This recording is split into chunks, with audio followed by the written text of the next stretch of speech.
Okay, I'm going to go ahead and call the meeting to order, please. It is 7:04. And we'll start with taking roll call. Lynn? Here. Sonia? Here. Jim? Here. John? Here. Richard? Here. Amerta? Here.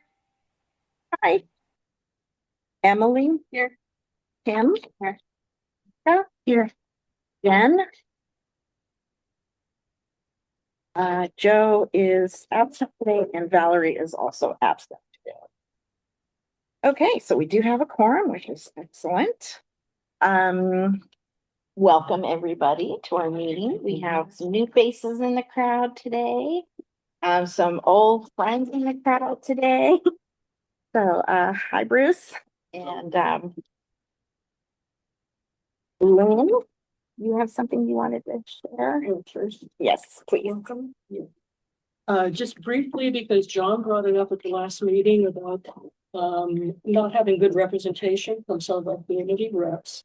I am reaching out to all the offices that do say community reps and asking for realistic ideas about how often they can attend.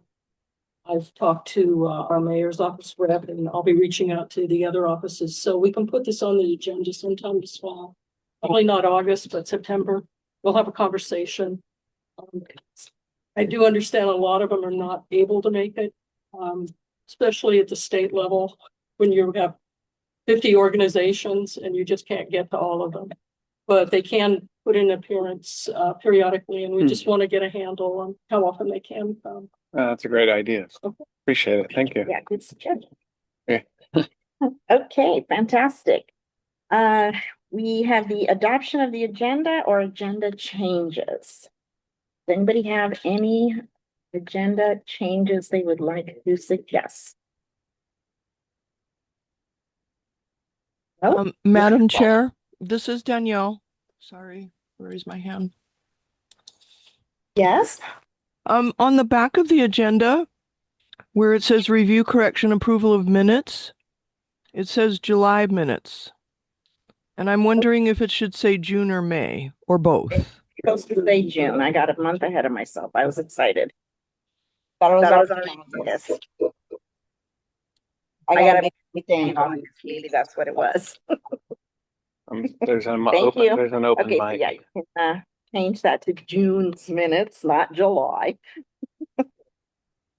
And Jessica is taking minutes today for Joe, who couldn't make it tonight. So thank you, Jessica. No problem. Madam Okay. Chair, clarification. We're doing the minutes, the agenda modifications right now. Do you have an agenda modification? You mentioned about this minutes of June. May the public make a comment, ma'am? For the minutes of June? Yes. We're not on that right now. You can do that when we get to the minutes section. Thank you for the clarification. Okay, do you have a copy of the minutes with you or? Electronically, ma'am, we are not capable. I'm sorry, but Okay. we have a general comment. Okay. All right, so with the correction of review, correction, and approval of minutes for June, the agenda is adopted as is without objections, correct? Just that one fix, I don't think we need to take a vote on that. Okay. Wonderful. Okay, we shall now move to our communication from the public on non-agenda items. There will be a 3-minute limit, so I'm going to set the timer. And we'll take our online comments first. Anybody online?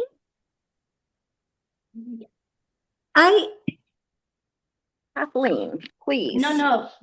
Go ahead, Becky. Becky raised her hand first. Oh, okay. I was sorry. I was having a hard time. I was having a hard time getting it up here. That's okay. But yes, tonight my name is Becky Rapp, and I just wanted to share with you some I wanted to let you know about a new city ordinance that was approved just last week at city council meeting regarding better regulation for marijuana delivery businesses. And I think this is important, and I think it is a step in the right direction because it helps protect our neighborhoods and gives the city and the public stronger tools to deal with illegal operators or permitted operators who are choosing to not follow the law. There are three things to know. First, anyone delivering marijuana within the city now needs a city of San Diego marijuana delivering permit, which I think is important. And this helps make sure that businesses are following local rules instead of people from outside San Diego bringing products into our neighborhoods, and then there is no local oversight. Second, the ordinance gives people another way to take action when marijuana businesses are operating without a valid San Diego permit, meaning pressing charges. And third, the penalties are also much tougher. Businesses that break the rules can be fined up to $20,000 a day, and with penalties reaching hundreds of thousands of dollars for serious or ongoing violations. This is another important thing as we are seeing a budget deficit.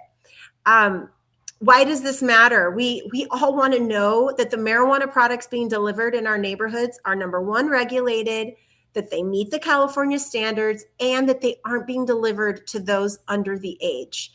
It also limits products from being sold in our neighborhoods and allows charges to be pressed when bad actors choose to violate the law.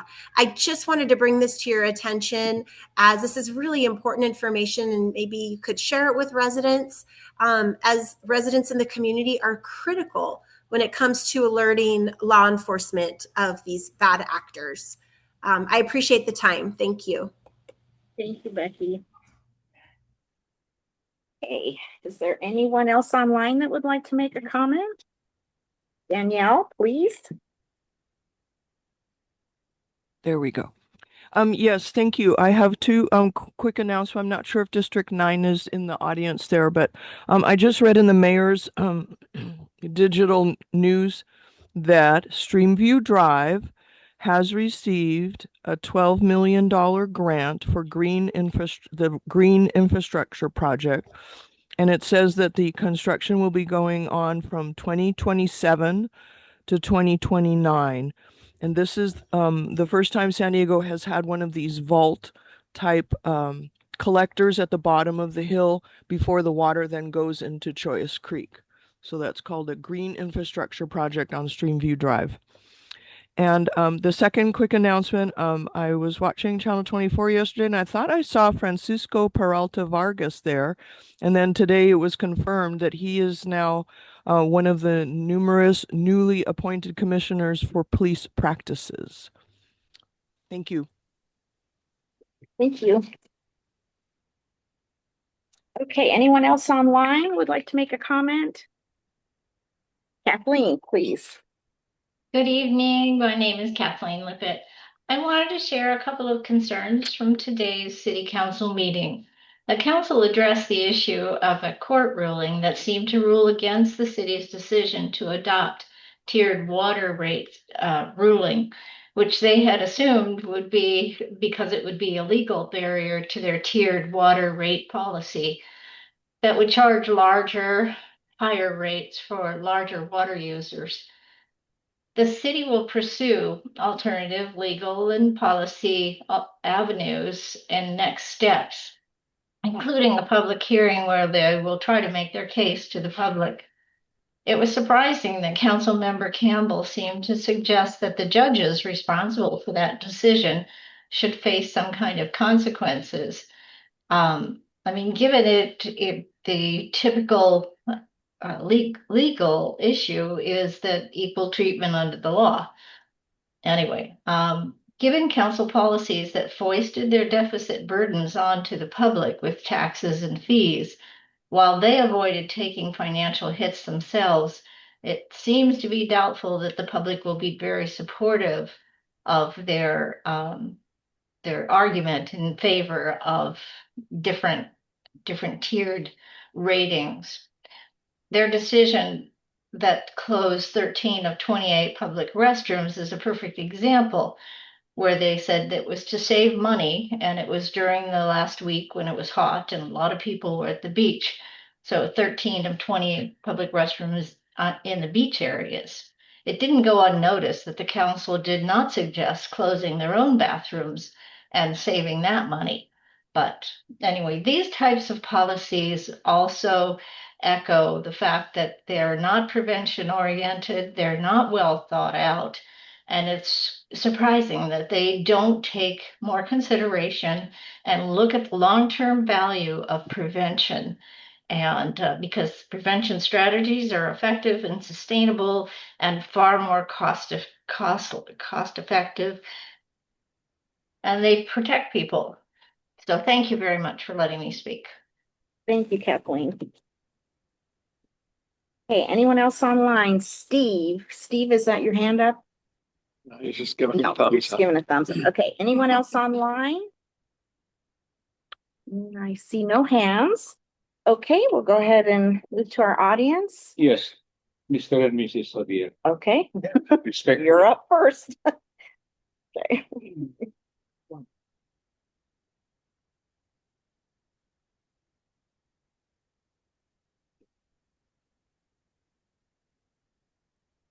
Good morning or good afternoon.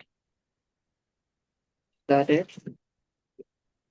For the 5 years, we have been voicing our health concern or ceramics from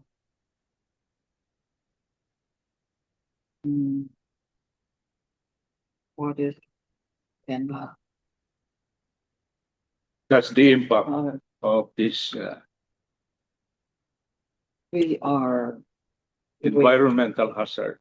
Keep going. City of San Diego Country Air Pollution Control District and even Senda, but remains in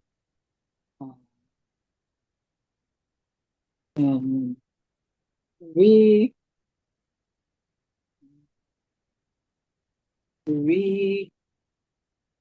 from our participation in city Closer to the chair, so at least the chair could hear it. There you go. Good luck. Please continue.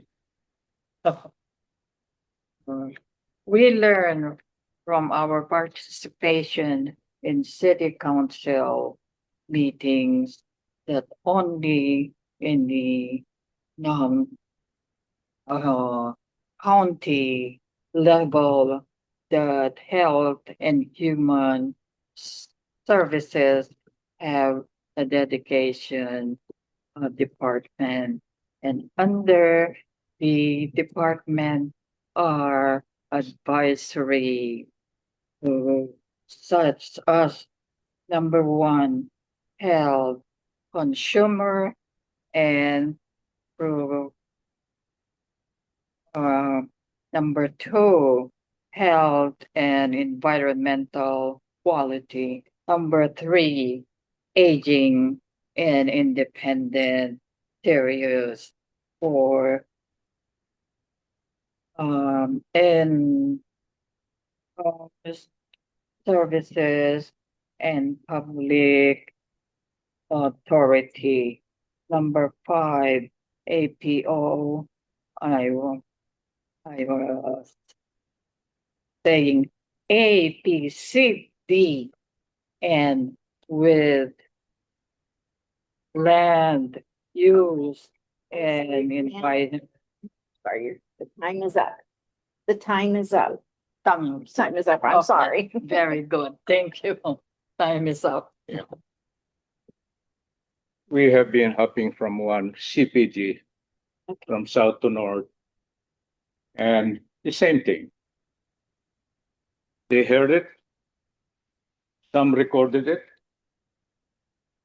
Some conveyed it to the respective elected officials, from Elo Rivera to Campillo 11 elected officials, including the attorney's office. We do not ask you to study the Constitution. It's basic. When we pledge allegiance, it's all there, under God, indivisible. And the pillars are very, very clear. Domestic tranquility, public welfare. In our attendance at Aging in Independence, we learned that the number one disease that is destroying San Diegans, to be specific, are the Black and African American as far as cancer and heart issue. What does it mean? It's not only African American or Black people. It's also to other ethnicity. Are we not threatened by that? Under God?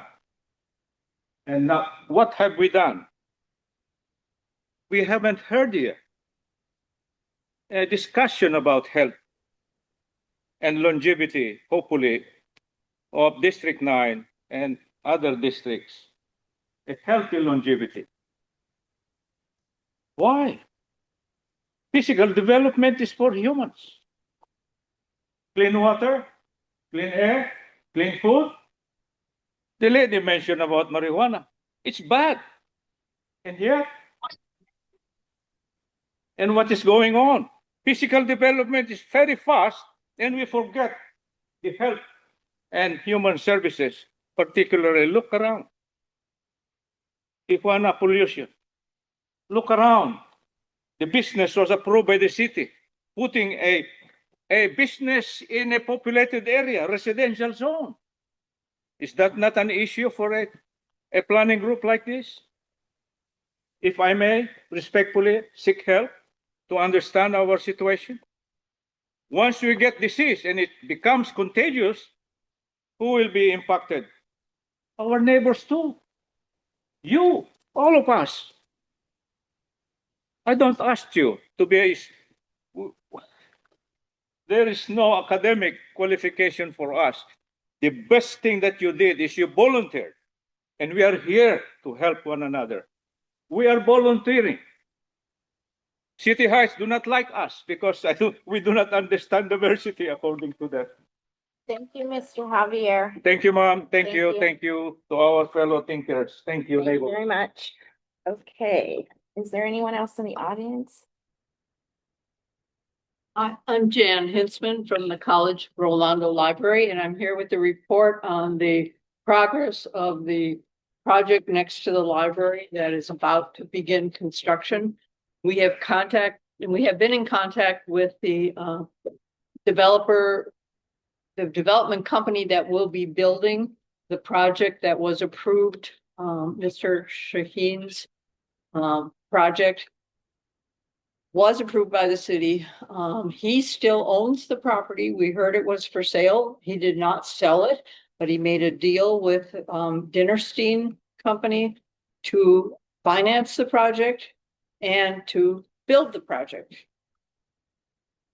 So they're paying themselves. Remind us what the project. The project is is identified as a hotel residence, but it's doesn't look much like a hotel. I guess that's what we can say, because it has identified 125 hotel rooms, but 550 bedrooms in the project. So that would mean hotel rooms, beds. Oh, Beds, right. Beds. 500. Thank you. so is it like planning to rent just rent a Students, I bed would to a think. Yeah, I student mean, type that's of the thing? market in the area, basically. So they have set a construction start date for the 22nd of July, next week. We, when we learned of that date, we contacted them because the library is serving lunches through the summertime. That lunch program ends on July 31st. So it's so close to the end of the lunch program. We have asked them to consider deferring beginning the project. The first phase of the project is to close Mohawk Street, the entrance to the library at the back of the library. and to do a sewer project behind the library. And that will be closed for 2 weeks. And then they will reopen Mohawk Street, and they'll close Montezuma, the driveway into the library from Montezuma, and it will remain closed for the construction period of 2 years or more. And we fought hard, I know. and here we are. The construction is about to begin. We're still fighting. We're talking to Dinnerstein. We're trying to appeal to their better angels. Yeah. We'll see. Hey, thank you, Jan. Appreciate it. Anyone else like to make a non-agenda public comment? Okay, then we will move on to our representatives' reports. And let's see. The first person here tonight is Mr. Jones from Assembly Member Donna Lachey Sharp Collins' office. Where's a good spot? Oh, we right behind Jessica in the corner there, because that way we get you on the camera and we get you on the speaker. Perfect. Thank you. Well, good evening, y'all. It's great to be here again. My name is Ash Khan. I'm here with Assembly Member Dr. Lachey Sharp Collins' office, who represents the 79th Assembly District here. And we're happy to report to you guys since the last time we've been here. We've had 10 bills that have 10 additional bills that have advanced through the assembly. One of them just got signed into law by the governor. I'm not going to go through all 10 of them, and I can give you guys the list, anyone who's interested. But the one we got signed into law just recently by the governor was AB 2652. That is our language credentialing bill, which allows for language credentialing programs that are out of state to be accepted by our standards here in California, and that'll greatly improve the teacher shortage, especially in heavily diverse areas such as this, in communities nearby like City Heights, which are also in the district. So that's a really important bill that we just got through. Just a couple of other bills that have advanced to the Senate that I'll read to you guys are AB 1755, which is ending the CalWorks work hour restrictions. This is a version of the bill we tried last year, and if successful, it would eliminate the 100-hour work rule on CalWorks benefits, which basically makes it so you hit the 100-hour work limit, your benefits are cut off from there, which is pretty absurd when you think about it and what it takes to keep a family going down here in San Diego.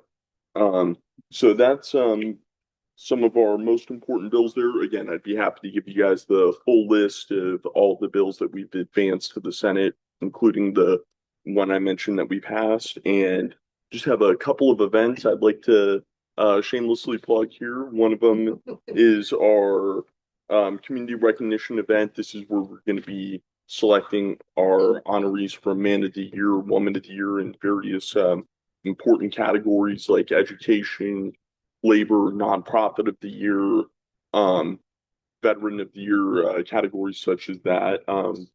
That's going to be on Sunday the 19th over at PANA, and that's going to be from 1 to 4 p.m.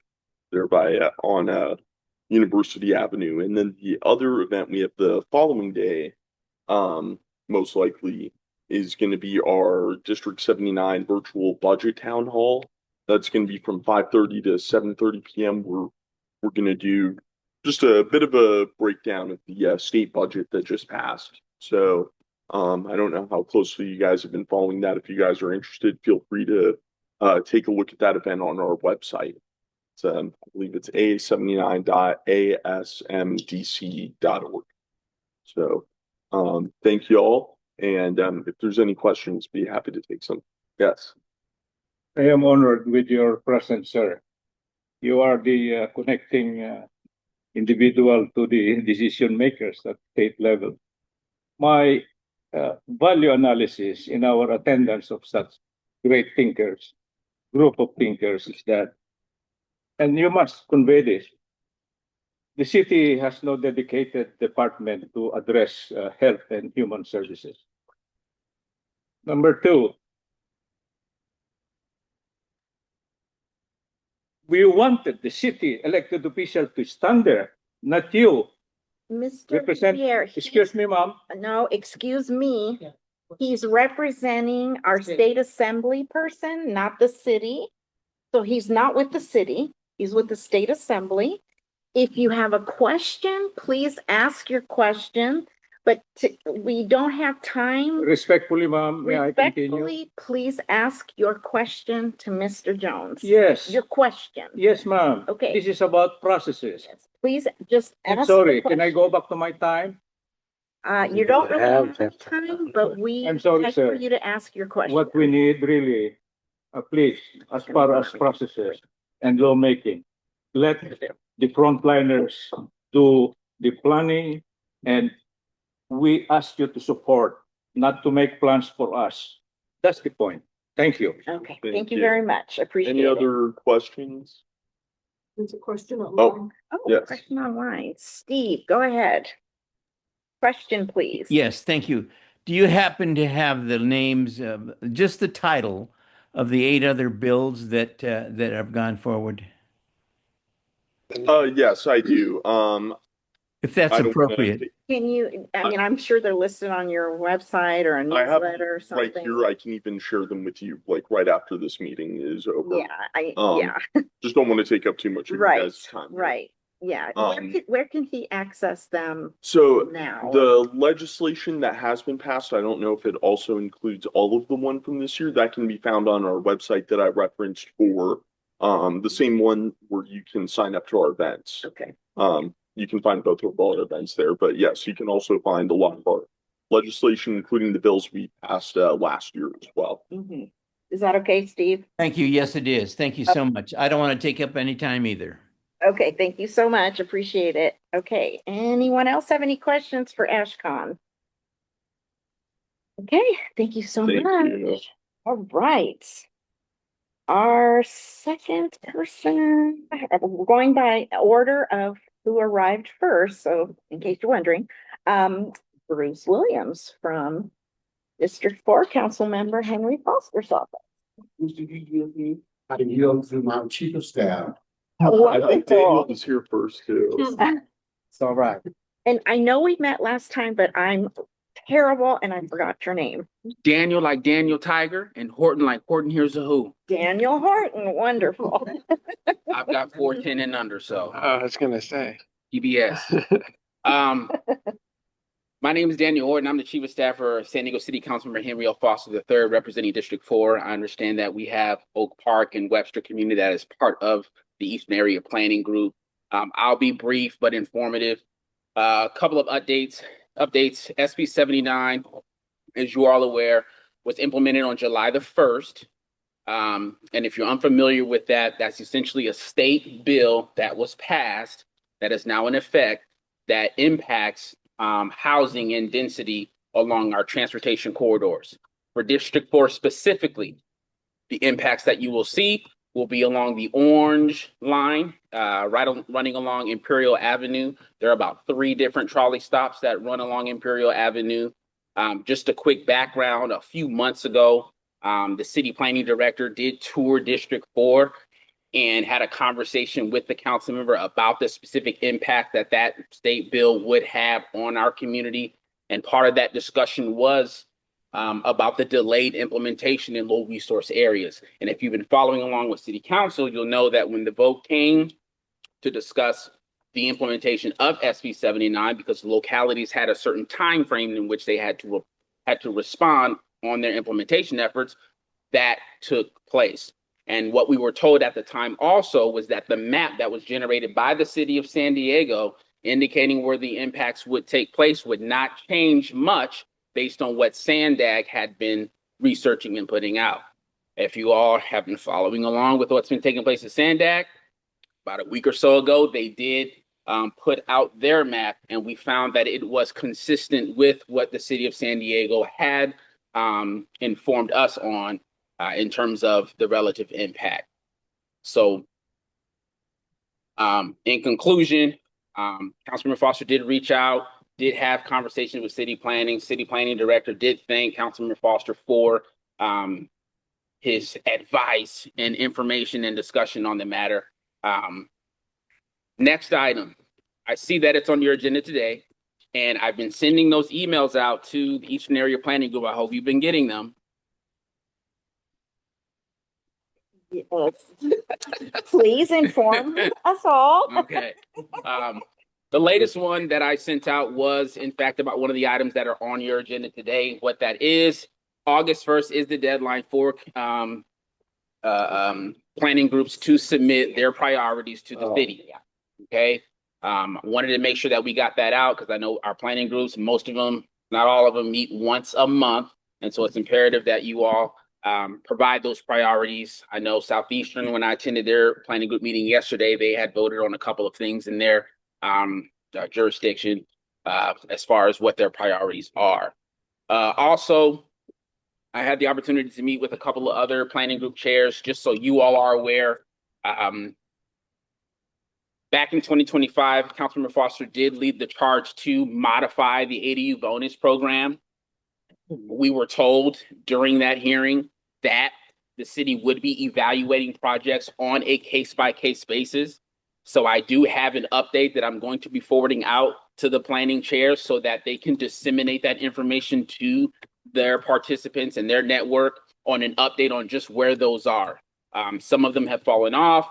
Some of them have withdrawn their applications. Some are in review. But we have a list of those ADU bonus projects that were submitted. And so I'll be sharing that with you very, very shortly. Another thing, we had a conversation with Chief Logan. Chief Logan, if you aren't aware, is the San Diego fire safety chief. And due to this restructuring of the city by the mayor's office, he is now also in charge of the Office of Emergency Services. We were told that El Nino is coming. What El Nino means is that there's going to be a significant chance or a high propensity for rain and flooding. So as part of our discussions, we made sure that Chief Logan contacted other offices to ensure that we have enough dollars in our budget related to stormwater maintenance and clearing.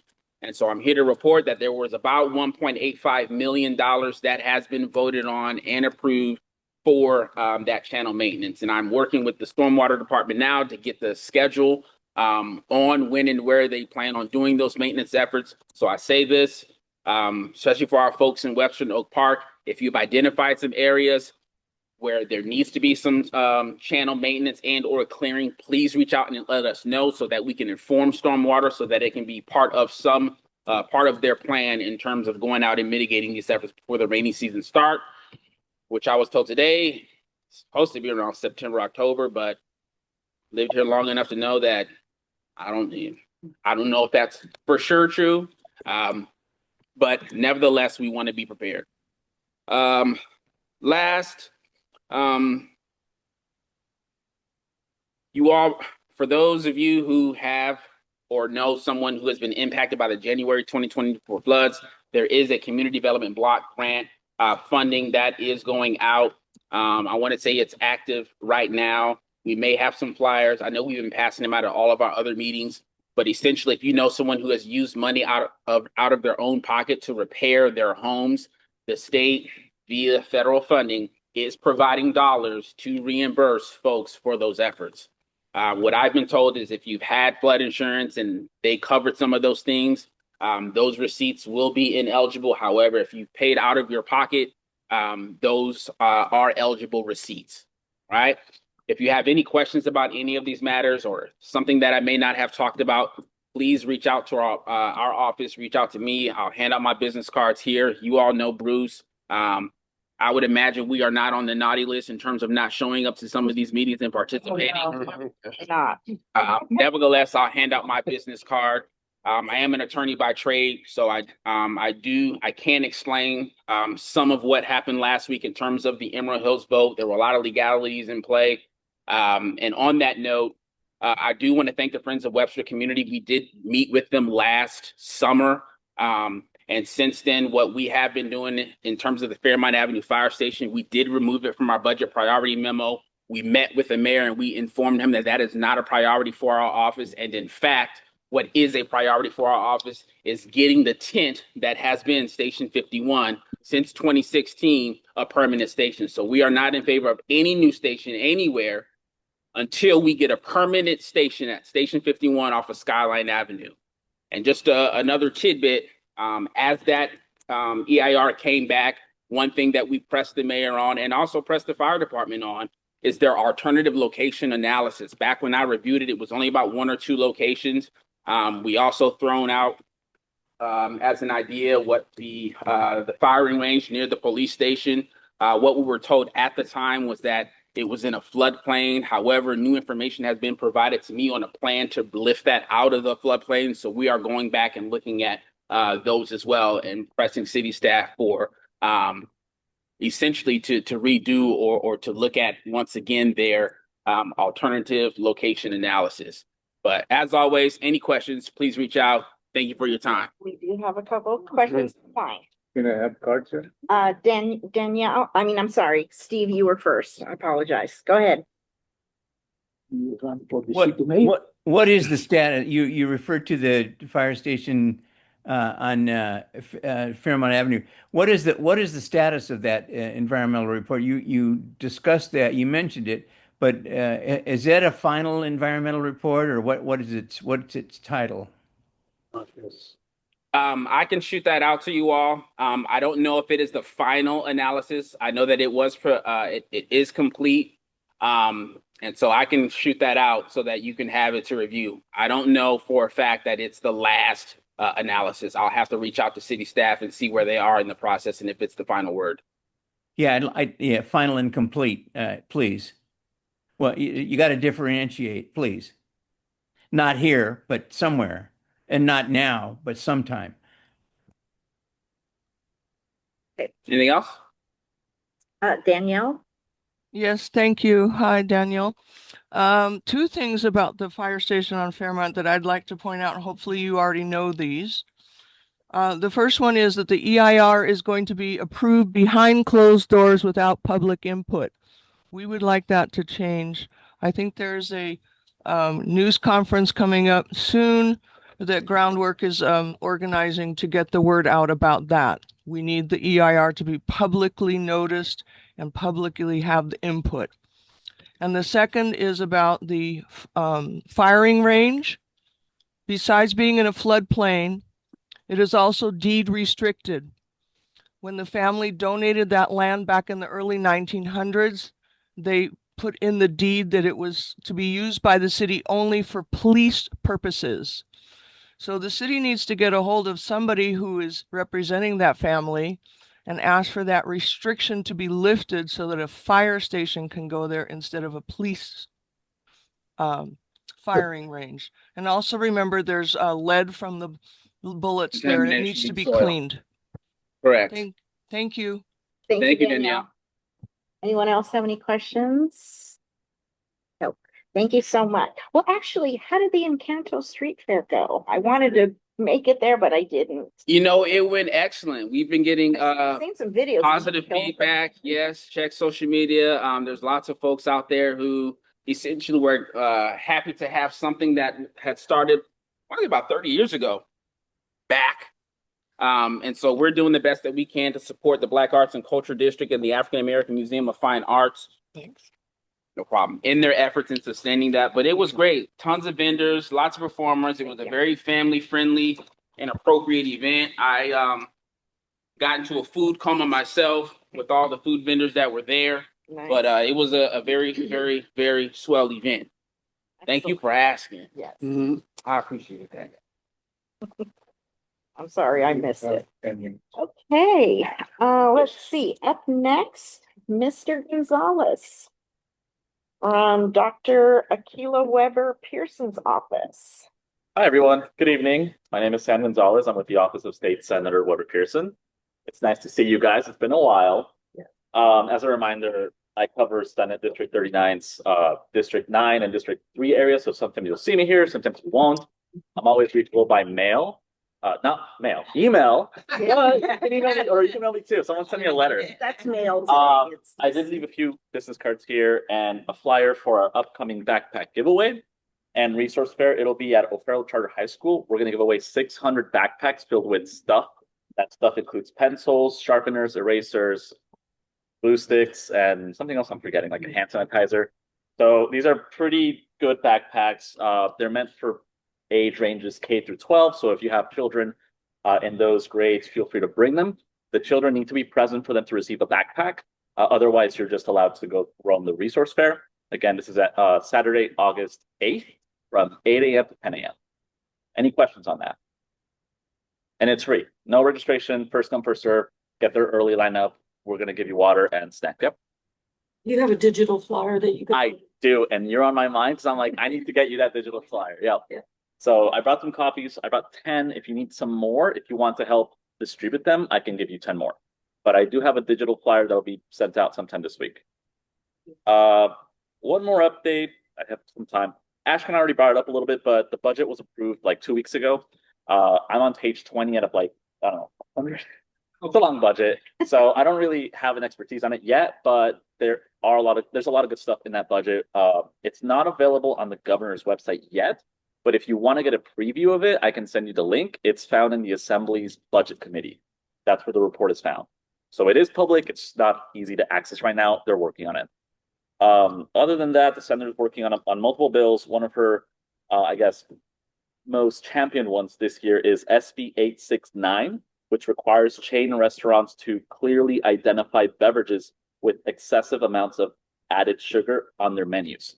So if you like Starbucks, you probably enjoy it. I used to enjoy it a lot, but you don't know how much sugar is that they have. So now she's working to, drinks that have high excess of sugar, display that on their menus. So you're aware of what you're consuming.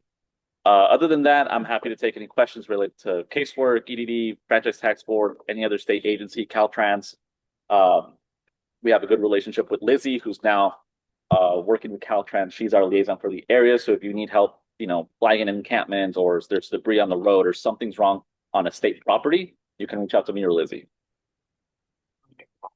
Anybody have any questions for Sam? Anybody online? Anybody here? Nope. Thank you, Sam. Thank you. Appreciate it. Okay, and last but not least is Anissa from District 9, Councilmember Sean Elo Rivera's office. I just want to see you, Anissa. It's nice to see you all too. Pleasure. Good evening, everyone. My name is Anissa. I'm represented District 9 with Councilmember Sean Oliveira's office. I have a few updates here in terms of community project updates that we have in the city. I just wanted to let you all aware for Pendleton and Clay Park. I just wanted to start off with an update that construction is officially underway and the contractor has been making good progress.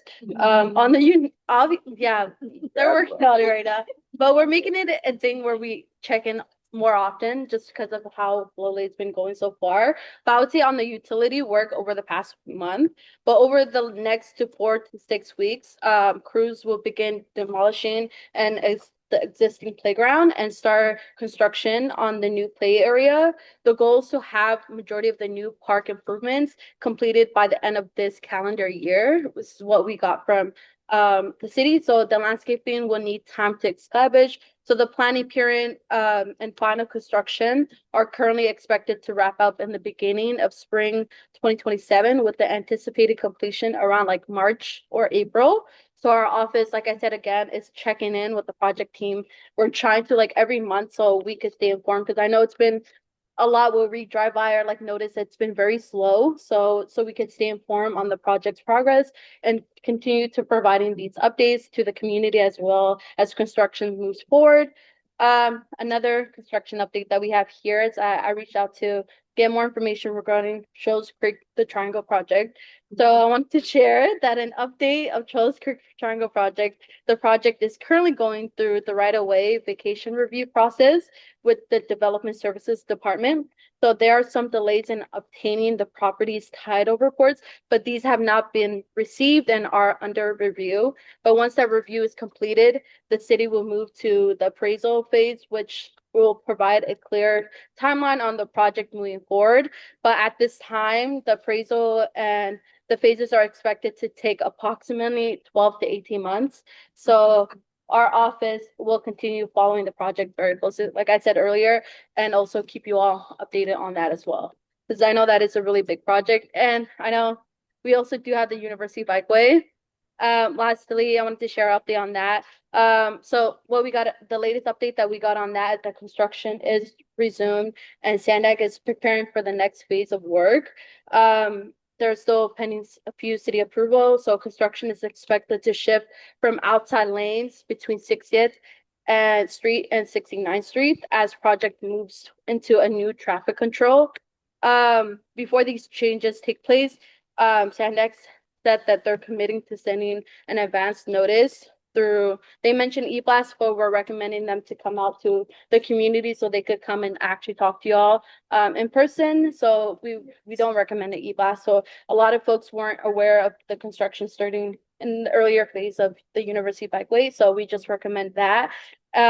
If you are interested in receiving those updates directly, I encourage you all to sign up for the project, Sandex project website, as well as we're monitoring the project's progress and also sharing it. I know Neelan visited a couple of the businesses that have been impacted by the University Bikeway. So if you also are aware, I could email you or send you the information on how to put a claim out there for Sandag in terms of get a claim out there for that. So I know a lot of businesses been having a lot of issues. I'm also appreciative of what Daniel said earlier. Yeah, we do recommend to know a lot more about the community council priorities coming up for this year, so we could also help out in our offices. So I'm glad that he mentioned that as well. And I also wanted to inform you that we were recently informed by the transportation department that they have funding to conduct graffiti abatement on properties with 4 units or less. So requests can be sent through a Get It Done, or we're awaiting a direct contact person. We're still waiting on that from their team to connect constituents like yourself to address reported areas. But once we have that contact, we will make sure to share those areas you have highlighted. And additionally, we're working with the City of Heights CDC to continue their graffiti abatement work along the MAD borders. But I just wanted to mention that too as well. So that is something new. If you notice any graffiti abatement stuff that you have highlighted, just ping those out, just Get It Done. So if they have the funding for that, I would definitely recommend the community members take advantage of that.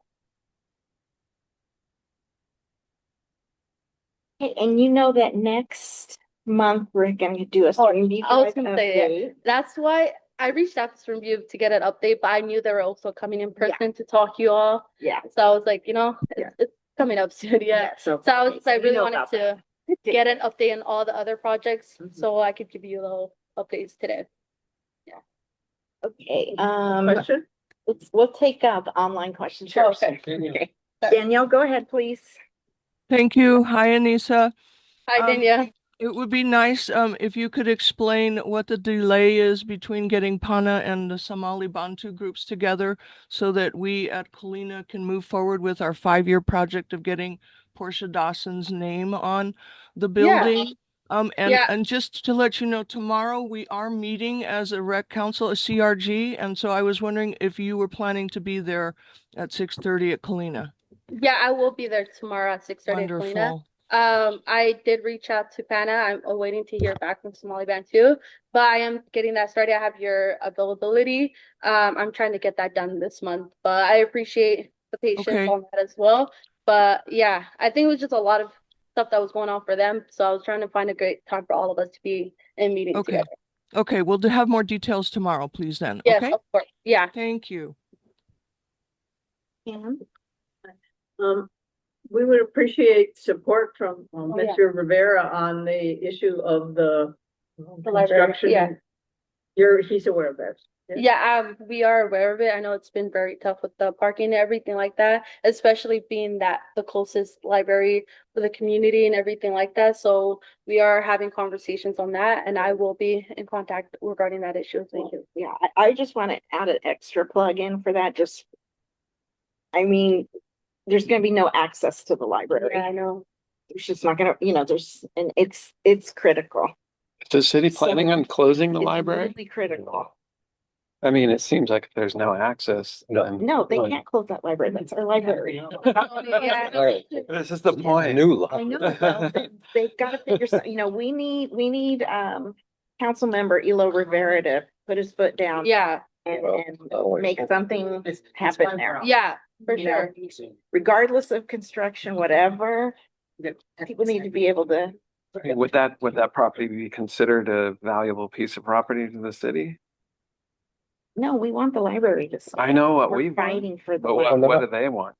No, I don't care what they want. We want the library. It's a new library. It's a new It's our library. Yeah, the library is very important, and that's the thing that we Yeah, definitely I mean, support and really everything like that. So, seriously. Yeah. yeah, so I'll be after the community or anything like that, so we could get more support on that. And I'll just flag it again to our team as well, and then see. Just keep bugging him about it. Yeah, well, It's really critical. Yeah, yeah.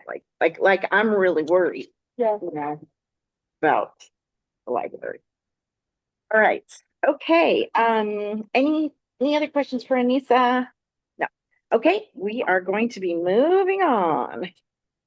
All right, we're moving go to our information and action items, and we've got a number of things to hear and approve or not approve tonight. Okay, first, let's see, Brett is online. Hi, Brett. Hi, how's it going? You guys hear me Good, okay? how are you? Okay, so Brett is going to talk to us about modifications to a T-Mobile cellular facility for which he needs the board to either recommend or not recommend the modifications.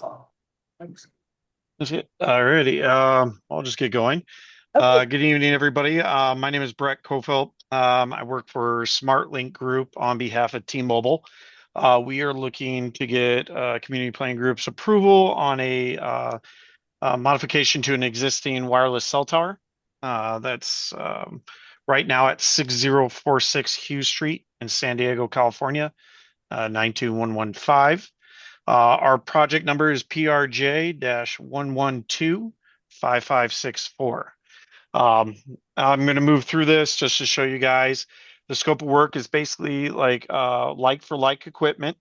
So we're not adding or doing anything different than what's already there. We are adding concealment, and I'm going to scroll down here to show a better picture. So as of right now, you can see the antennas are actually being visible on top of the tower or the water tank. And as of right now, we are going to be enclosing them into what we call FRP boxes for our antennas. That will be the only significant visual change that we are doing to the site. But for most part, it's just removing 6 antennas, adding 6 antennas, putting in more TMAs and agreements. So let me see if I can scroll out of here. I don't know if you guys can see the screen. Yes. Yeah, okay. So basically, this is our equipment area where we're pulling our lines from. These are what we call like our alpha, beta, gamma sectors. Basically, they're just 2 antennas. This is what it used to look like with the 2 antennas just out there on it. And all we do we're going to be enclosing it. We are shifting it to a different azimuth to get better signal and better coverage for the local area and the homes and commercial areas. But for most part, that is everything in a nutshell, I guess. Anybody Yes. have any questions for Brett? Yes. Are they making any landscaping changes or painting or cutting trees or anything like that? No, there's not going to be cutting trees. The city did ask for a landscape plan, which I believe that we're going to be adding some trees to this general location.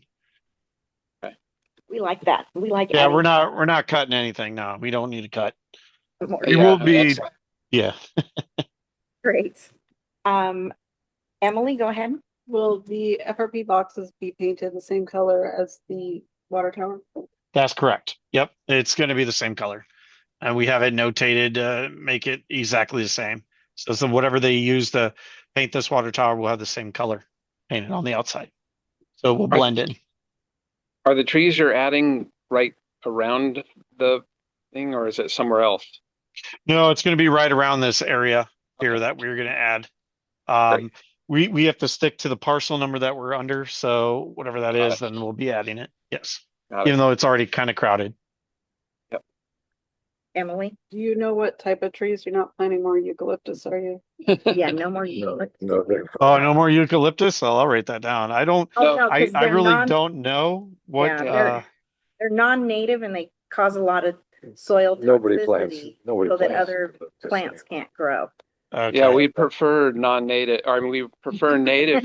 Yeah. We would prefer native, please, if we can. Yeah, Not eucalyptus. right. What I know is they are getting an architect out here for landscape architect in order to design this and put the trees in there. I will make it specific that no eucalyptus at all. Thank you. Yeah, and plus they fall over once they get a certain height. Oh yeah, yeah. But it's a safety risk that we deal with a lot in San Diego. So. Okay, anyone else on the board? Yes. Okay. Steve online. I think that the board should condition their approval on the landscape plan. These companies make bazillions of dollars. They do the absolute minimum of what they need to do to make their place look beautiful, their antennas beautiful. They typically get away with murder. It sounds like a really nice guy talking.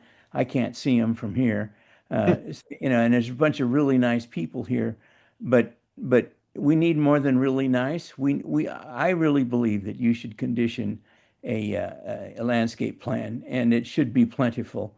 And thank you for your time. Thanks, Steve.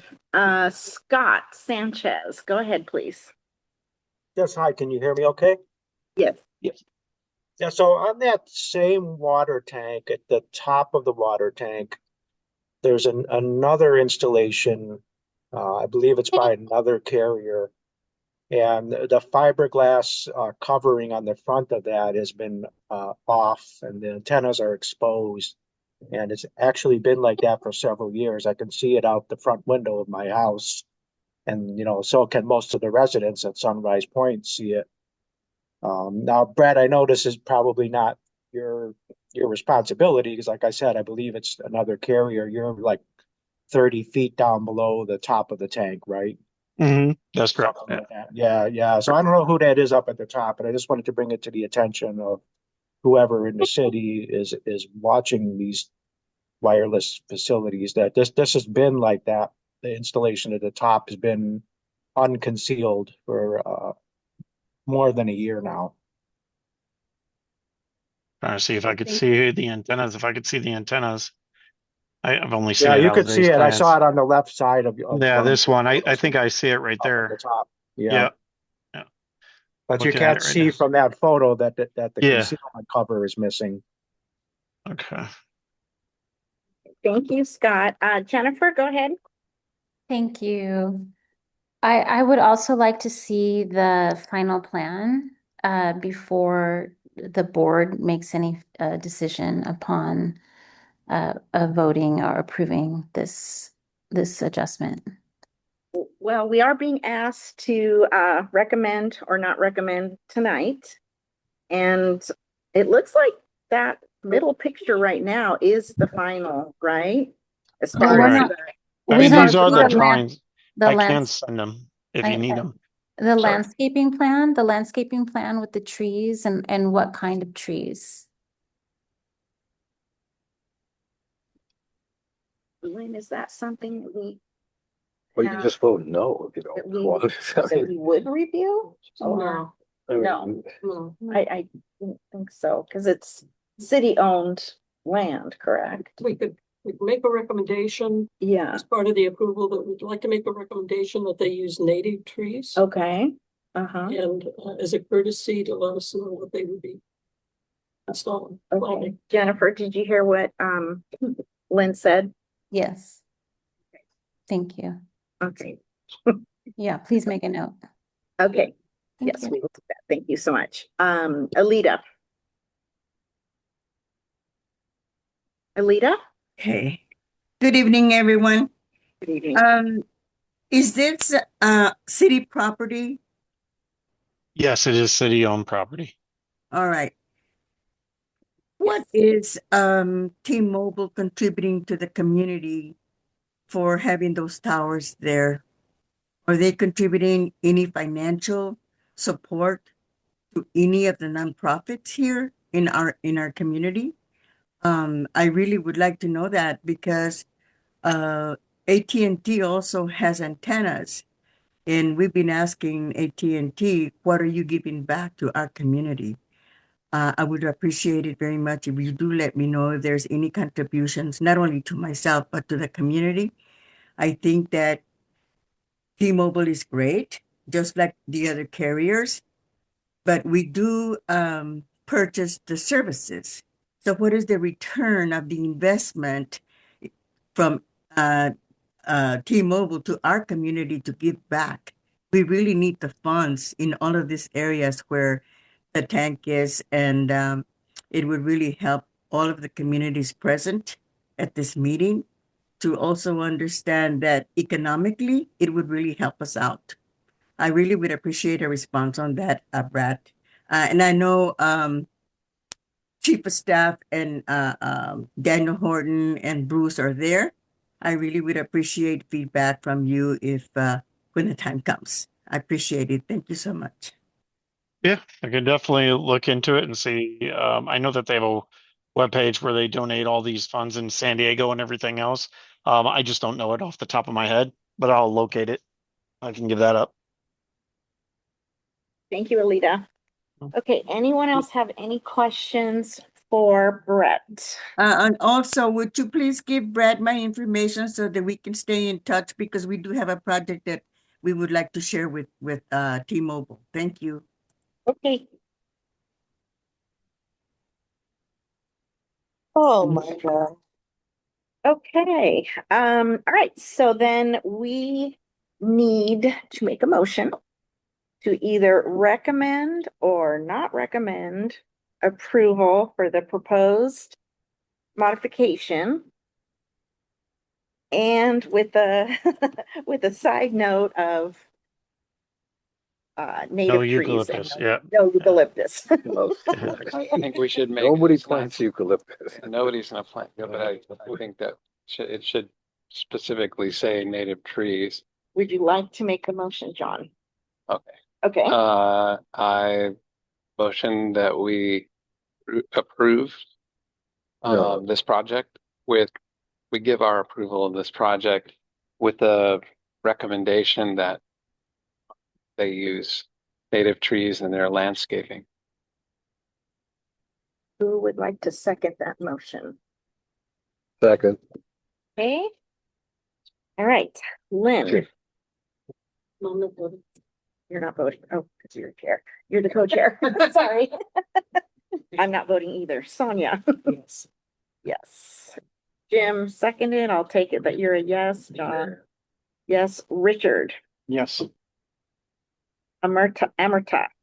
Yes. Emily. Yes. Kim. Yes. Jessica. Yes. Jen is not here. Are you online, Jen? No. Okay, so Jen, Joseph, and Valerie are not present. And it passes unanimously. People not present.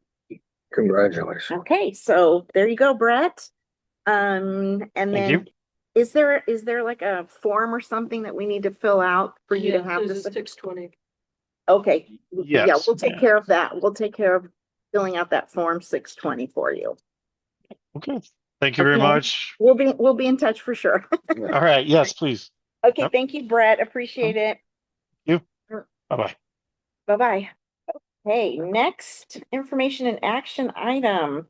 is also to recommend or not recommend modifications to all these codes. And Mia is here to present this information. If you recall, we some months ago, we recommended the split lot at 68th Street. There were 9 units at the time with parking. And so we recommended, and we approved, we gave our approval, recommended the project. So there's been some updates to the project, and Mia is here to tell us about what the modifications are. And then we will need to make a motion to either recommend or not recommend those modifications. Yes, please. Thank you so much. All right, good evening, everyone. My name is Mia Banducci with Fusion Engineering, and I am the civil engineer representing the project at 4841 68th Street. This proposed project is a 9-lot, small lot subdivision with 9 buildings. There will be 1 building on each lot. This project, as Bettina already said, has already been previously approved by the community planning group for our proposed site plan back in May of 2025. I'm here today because there's been a minor change in the architectural design.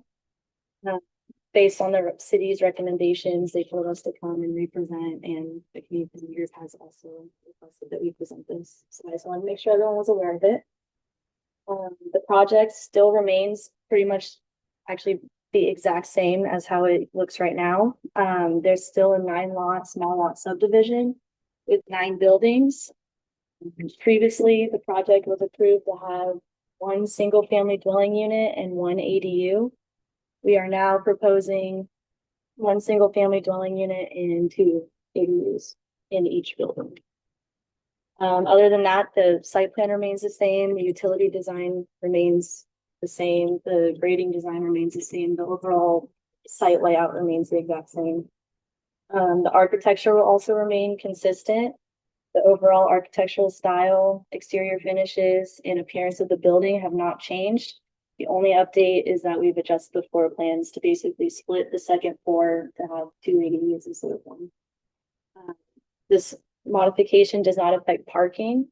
We are located in a transit priority area, which does not require parking already. And the owner has elected to provide more parking spots per lot, which is above the requirements from the city. This will ensure the success of the project and obviously the success of the surrounding neighborhood. The parking will be on the first floor as tuck under parking, so almost like a carport or like a parking garage. The second floor will have the 2 ADUs, and the third floor will have the single family dwelling unit.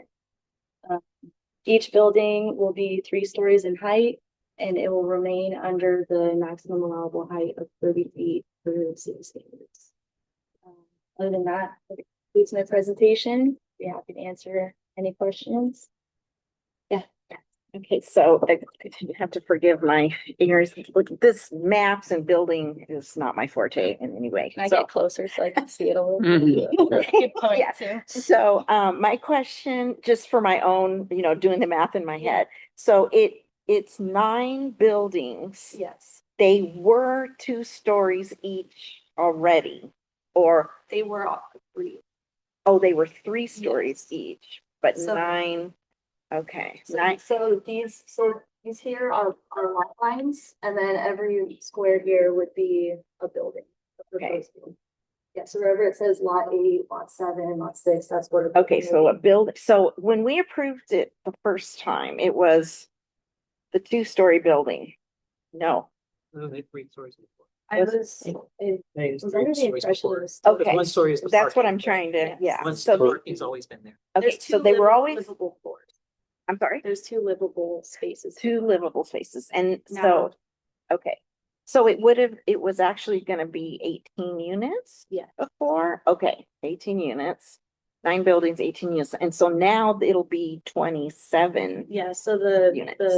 the first ADU, the floor plan has shrunk and it's just made space for the ADU right next to it. What's the square footage for each of those ADUs? I believe they're Well, I know the floor is about 950 square feet, so if we So were to four split hundred it, fifty, approximately 450 square foot, so studio size? yeah. One is gonna be a junior ADU and the other one will be I'm a junior ADU, my neighbor's putting in 4A next door. And one of them's a junior. It's my understanding that you can't rent it or sell it as a residential living because it won't have a kitchen. Is that correct? Or I was told by the architect, that's more of an architect question, but I was told that it's just as called a sleeping. So. yeah, so how would that work? I mean, I know you guys are, And we're still kind of figuring out, but I could see it being, a single family dwelling unit, maybe the parents' kid lives. okay, so it'd up be above almost or like something having like an that. upstairs living space. It would just be separate. Okay, so it wouldn't necessarily be three separate, let's say, rentals. One, It could be, but the owner hasn't determined that. but how can they do that if do all junior ADUs not have a kitchen, or is it just some junior ADUs don't have? Does anybody know that? I believe the definition of a junior ADU is that it is carved out of an existing dwelling unit. So these do not qualify as junior ADUs because they don't exist. Right, so it's a new, because it's a new construction. It's new ADU.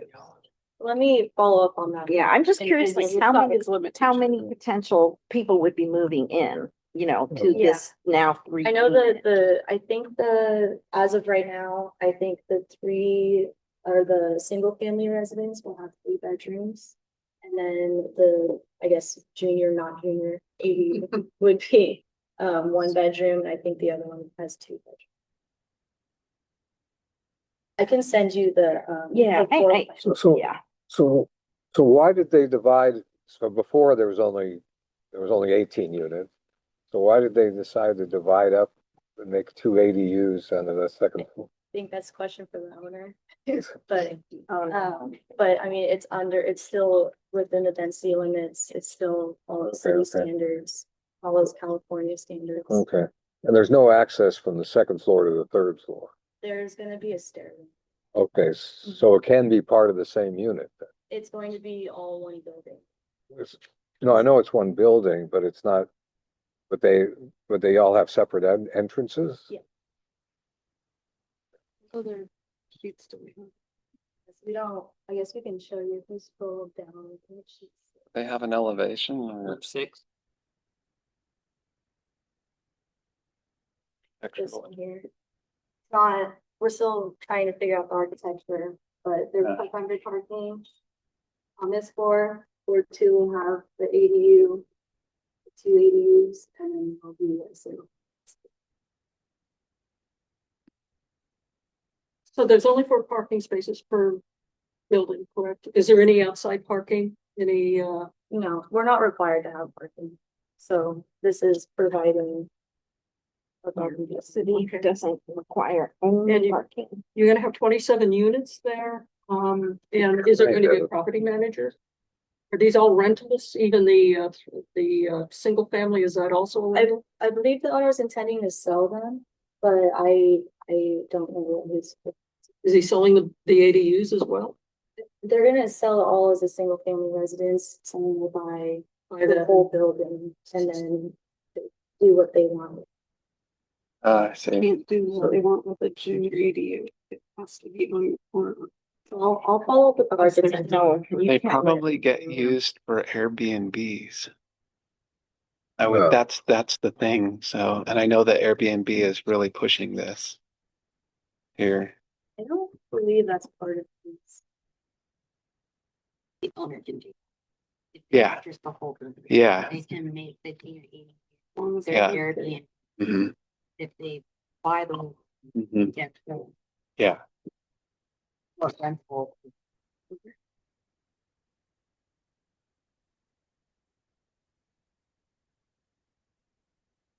And there's no,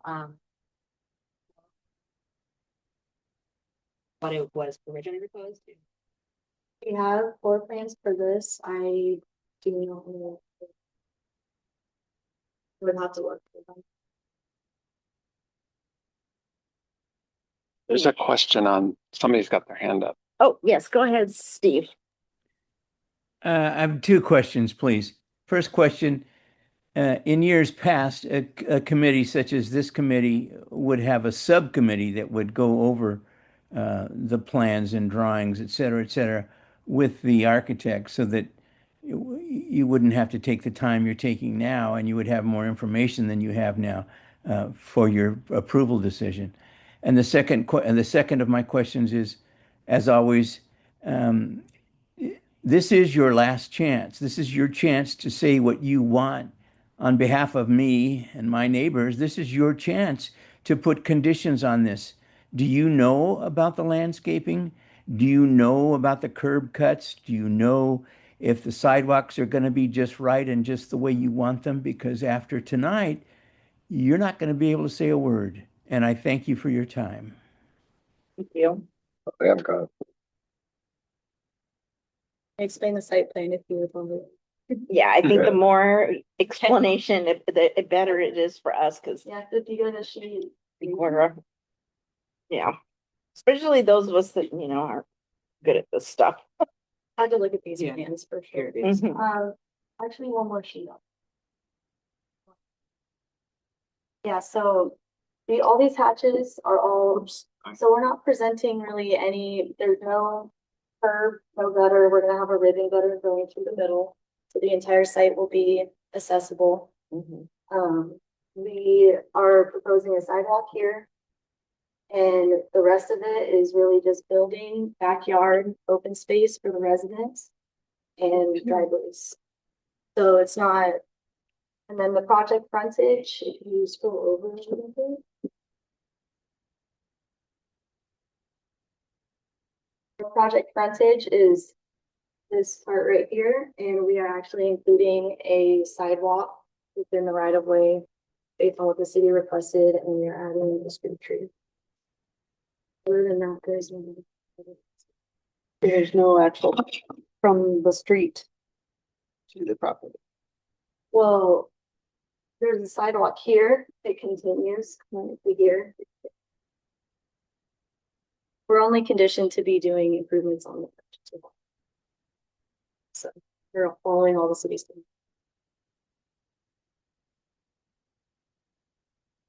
I mean, ultimately, you know, I mean, there's different ways to think about this. One is it brings more residents to the area, so more people using our businesses, hopefully local businesses. There is there's going to be some parking available, so that's good. A lot of times there's none. So I think that's a definite plus. Fact that he's gonna probably sell all of those, then we don't know. That's where the mystery lies, but there's really not much we can do about that, What is Private. there now? It's empty lot? It's an empty It's a lot. vacant. I remember this from a few years ago. But and then Yeah. people went, I didn't go, but several people went over there and kind of looked at the space. I'm surprised that there's not some kind of architectural renderings in 3 years. I mean, you just said we're waiting for those. Well, I have the architectural floor plans. We don't have. So we're still. Like exteriors, exterior elevations, or Exterior elevations were the site plan that I just showed. We have the full plans, which I can send to you guys. It Really sounds this is the exact same project as it was a year ago. It just that we put a wall splitting on the splitting second that floor. top unit, No, Yeah. the top one, right? Yeah. I would be so second floor. The So second floor. so curious as to what that's got to be an Airbnb thing. Can I just interject here? Sure. Because, 2 years ago, Bob Scott, Laura Rebo, and I were the subcommittee that looked at this when the law was first. Yeah. And that time it seemed like a good project Yeah. because it was just going to be 9 units split on the property. Yeah. And then I wasn't on the board last year, but it came back and they added the ADU. That Right. still seemed okay. Yeah. I don't know about yet another 9 units. Yeah. Especially with the parking for me is the biggest issue. Well, it's not- In this area, if they don't have enough parking in this complex here, there isn't any street parking out there. And the assumption that people are gonna walk to the trolley stop on 70th Street. Yeah, But again, it is in a transit priority area, so they're not required to provide any more parking than they are. How far is the trolley stop? It's a long way. It's a mile. Mile. The bus stop is Mile. 18. Wait, how many feet? The nearest bus stop. Bus stop. Yeah, the trolley lines down. color line is down 70. It's like the city wants to add all the residential units before putting the actual transportation in place. I mean, That's what, you know, they've that's had what- a nice trolley from Santee to, that's what city to wide- downtown, like go all the way around the city for 30 years. Oh, yeah, That's no, I so agree. But stupid. as far as, you know, am I gonna walk a mile and a half to get to the trolley? Yeah, well, the bus comes every half an hour. Yeah. 15 minutes, 15 minutes. I remember when this was presented. Yeah. I wasn't concerned about like the turn for a fire truck. Has that been addressed? So this is a two-way circulation road. This is a fire turnaround area right here. So they would back up. They would, so. Is it cutting into the neighborhood? We've expanded, you know. This is all. The property line shows the radius of the fire turn. Oh, the owner also. It's a shared access. Pardon me? If you with additional units, more hazard. Yeah, but it's the city doesn't care about that either because they're doing it on my cul-de-sac. Yeah, they're putting Only one way in and out and they're shoving 26 units. ADUs 26. behind one house and we already, so you know, that they're just approving it all. Yeah. As far as that goes. We've widened the road since, I think maybe you guys. Yeah, I don't remember seeing the road. I mean, I don't remember the roads, but they actually looks pretty good. The roads look pretty good. Is that just a regular ADU or is it a bonus ADU? It's just regular. So the floor plans haven't changed, the building has not gotten bigger, it's all within the same. Same, building. same square footage. Literally That just second the wall. floor. Yeah. Into we know the Oh, income- yeah, it's the same square footage. Income level looking for? No. Affordable housing. Yeah, is it, do you know if it's a No, that's supposed to gonna be be fixed. affordable? I believe the city is requiring affordable housing for this.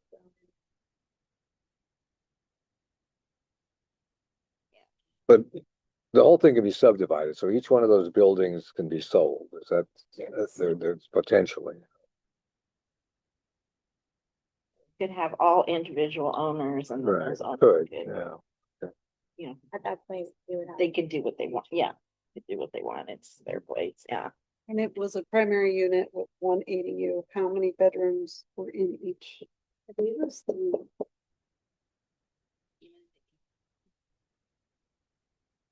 I'd have to check on.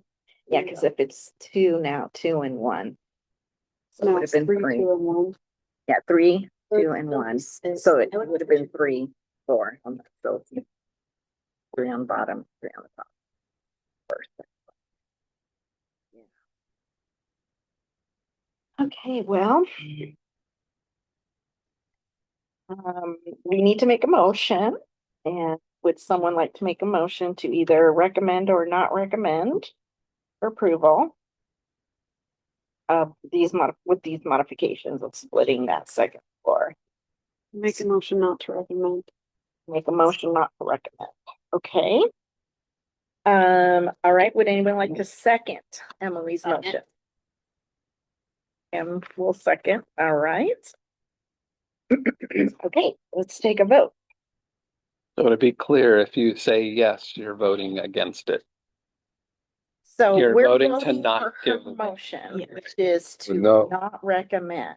Right. So if you vote Well, yes, just wanted that to be means you clear. don't recommend it. If you Right. vote no, that means you don't support the not recommend. Got it. All right. Okay, so Lynn and I do not vote. Sonia, Yes. Yes. Jim, No. John, Yes.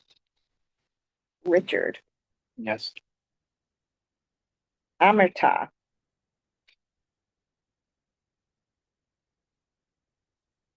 Yes means you don't recommend it. No. Yeah. Is she still on It's that? kind of, Oh, she's not. I don't see her. Oh dear. Okay. It's midnight where she. Oh, that's right. She's okay. I forgot she's on travel. Okay, so Emily made the motion not to accept it. Yes. Kim, I'm second. Okay, Jessica. Yes. Yes. Okay, so we've got 1, 2, 3, 4, 5, 6 equals not recommend. And 1 equals recommend. Oh, I am sorry, but we, yeah. Thanks for your time. Yes, thank you so much, Mia. Okay, all right. Now we're going to move to our third information and action item. I said I put in recommend, not recommend, but it's really supposed to be approve, not approve. So, because there's nothing to recommend here. It's either approve or not approve. Submission of our annual report. So Lynn sent out the report and we already reviewed it last month. So there hasn't been any changes made to the report. We were going to, I'm sorry, you want to do this, Lynn, or do you want me to go ahead? Okay, yeah, so there are no changes to the report. The reason why we delayed it to this month is because we were going to see if we had any demographic information, and we don't, because we just don't gather that information, and the city doesn't gather that information on us either. So, so we need to either approve or not approve sending in our annual report as is, which you received a copy of via email. That's just the information that gets entered into the portal. Okay. I just highlighted it in another color so you would know what information I put in. Yeah. The city asks for an annual report every year. Yeah, And it's based on the prior year. Yeah. So many of these people aren't even on the board. Yeah, that's why. Yeah, that's why you don't see your name on there. Like we still see Andy, but he's. It runs from April to March. Yeah. So, okay, yeah, got it. it's actually finished. Okay. Well, 12-month period. Okay, would someone like to make a motion to approve or not approve submission of our annual report? Motion to approve. Okay, Sonia makes a motion to approve. Anyone second? Kim? Kim second. All right, let's take our vote. Yes, Jim? yes.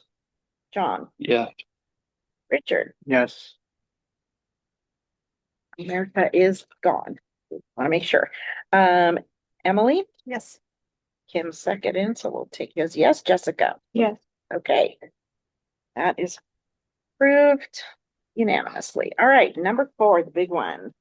Doom, doo, doo, doom. All right, now let's keep in mind, it is 8:30. Just want to remind everyone. So we do have, I'm going to hand the floor over to Lynn for this, but I just want to remind everyone that it is 8:30. And we need to take our time in doing this. So that means the stuff that comes after, I'm going to have everyone speed right through it. Okay. So we're not here till midnight. Lynn, please take it away. I'll even scroll on my own screen. Okay, so I'm actually going to start because I do have 3 communities, including my own, that we did get these solidified earlier this week. So Rolando Parks look pretty much like they did last year. We didn't add anything. The first priority is really to address the stormwater channel, the Rolando stormwater channel that impacts the Village Green apartments. As we said last year, we still maintain this year, we had 57 families who lost their homes in 2024. And just this past January, another 15 families were displaced for several weeks because it flooded again. So quality of life, impacting people's lives, that's our number one choice.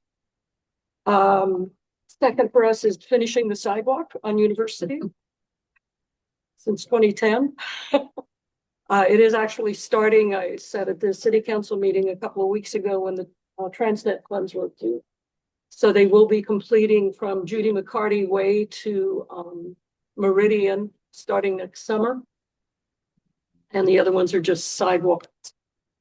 As you know, from what I mentioned during existing conditions on the Mid-City Community Plan update, the eastern area is the least walkable of the planning areas in Mid-City. And a lot of it just has to do with missing sidewalks and streets that are dangerous to cross. We don't have sidewalks. All of these other two have been on our list as long as I've been on the planning group as well. We're afraid to add any more because then it just looks like we don't have any sidewalks at our street to start with. So that's ours. We're happy with that. Redwood Village. Also solidified. That city-owned vacant lot at 60th and University is getting some interest now. Not only from us, but from Groundwork is involved. We did a site tour there a few weeks ago, Jennifer Bennett, John and I, and site tour with Groundwork. They're interested in trying to work with the city to do something with this lot and get the funding for it. Denise is also involved with it as we work to get a right-of-way permit, but again, it's a high priority to turn that lot into something. And like us, they're missing sidewalks in Redwood Village, also number 2 and number 3 on that list. Oak Park, just finished this one up this afternoon. I know, and I'm going to ask Bruce maybe and Anissa for a little help on this. Putting the bicycle master plan, 54th is already planned to have class 4 bike lanes. I've seen that on the draft.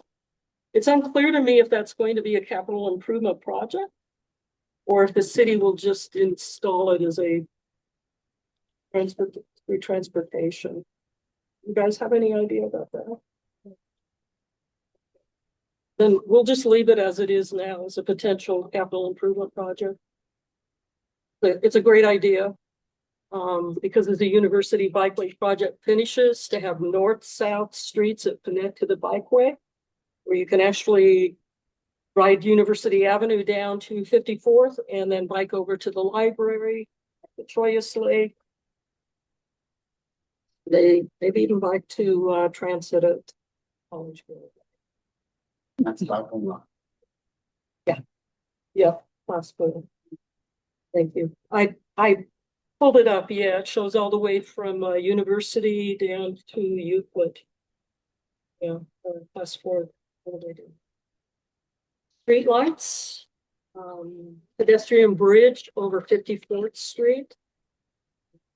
That seems like a pretty cool idea. And the other one, Bruce, I emailed both you and Daniel and I didn't get a response, and it's about what the plans will be for the old Oak Park Library, whether that will be annexed to the firehouse or not. How people said, mentioned that. Okay. Well, no definitive plan. They are looking at it.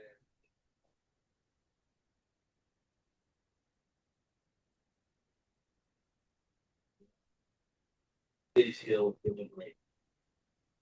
so we'll just leave it because it still seems like a really good project to not just tear it down, do something with it. Excuse me, unfortunately, we couldn't hear online what Mr. Horton said. There's no definitive answer. Thank you.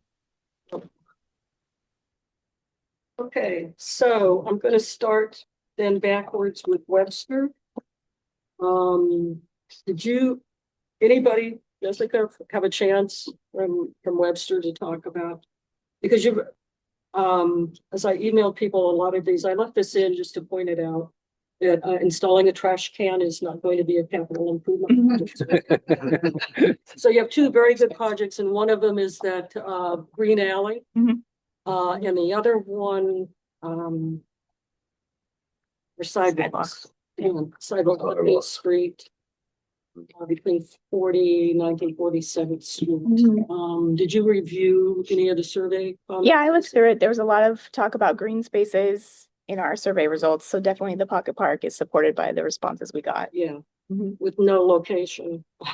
Just give us a Yeah. green space. Wherever you want to put it, we're fine. Steve, you had a question, comment? Yes, please. For several years, there's two Websters, right? Yeah, I don't want to go into it right now, but the main body Webster has wanted a traffic circle at the intersection of Elm Street and 49th. We've done some research on it. Some surveys been done by the city traffic engineer, who said you can't have a traffic circle with three legs. And yet the literature throughout the country and the world, as a matter of fact, and other parts of the city, is replete with three-legged traffic circles. Can we just get the concept in on this term? We'll probably never get it in. We understand because there's no money, but can we put it down that there's the concept that the greatest majority of the residents are interested in a traffic circle at 49th and Elm? We actually submitted that 2 years ago, Steve. Traffic engineering did a study and said it wasn't warranted. Well, not only, I've seen that study, and the greatest part of that study says you can't do a three-legged intersection. The neighbors want it. What does that make to work? There's been no traffic accident. It's a terrible intersection to go through on the way to Webster Elementary School. And since the traffic engineer did such a poor job on saying that three-legged intersections are so important, I really think that he should review it again. Can you put it on there so that he can review it again, please? Somebody from Webster would have to take that as a traffic service request first. That's generally the way traffic requests get addressed, is to do a traffic study. They did a traffic study because I actually sent the form in for the Webster when Kristen was on the board. They denied it. They said it didn't warrant it. We can ask them to do another service request, but that's not going to be a capital improvement project tonight. Why not? I mean, it's something that the neighbors want. Kristen doesn't represent the neighbors. Kristen is an offshoot of Groundworks, as you know. Did anyone fill out? I didn't see it on the survey at all. We didn't get the survey because Kristen got it. No, it went out to everybody on the board. They were asked to share it out in the community. Valerie should have shared it out. Yeah. Webster, the real Webster has no one on the board. There's no real or not real Webster. It's one and it's Webster. So yes, there is. No, ma'am. I'm sorry. You're incorrect.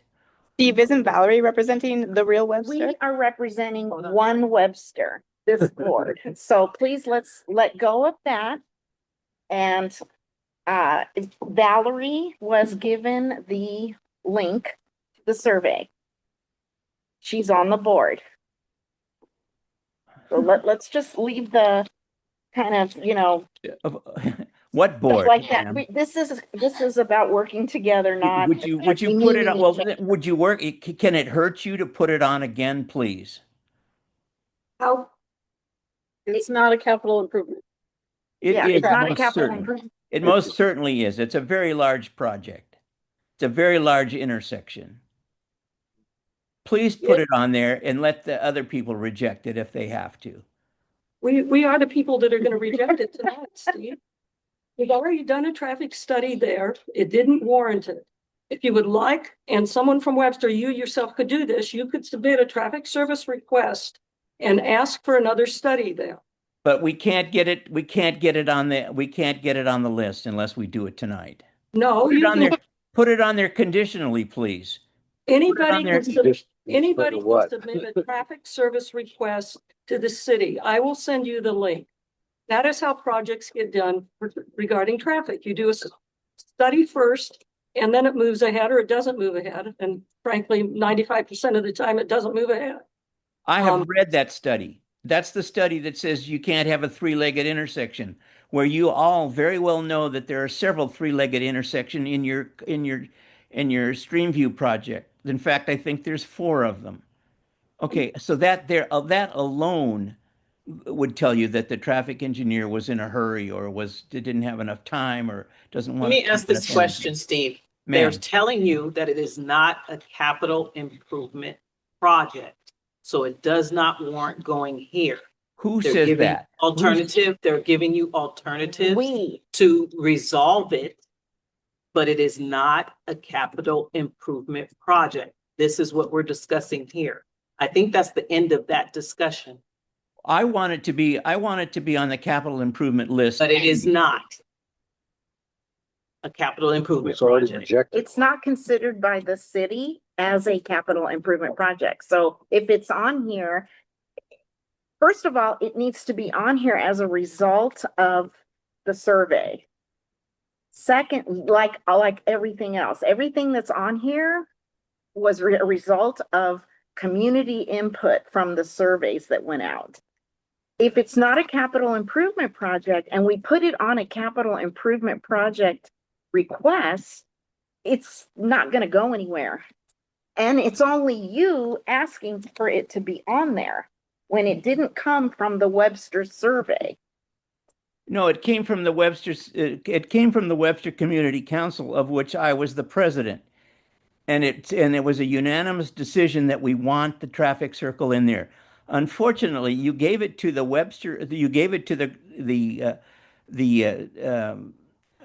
groundworks people who used to be at Webster, but they're not at Webster anymore.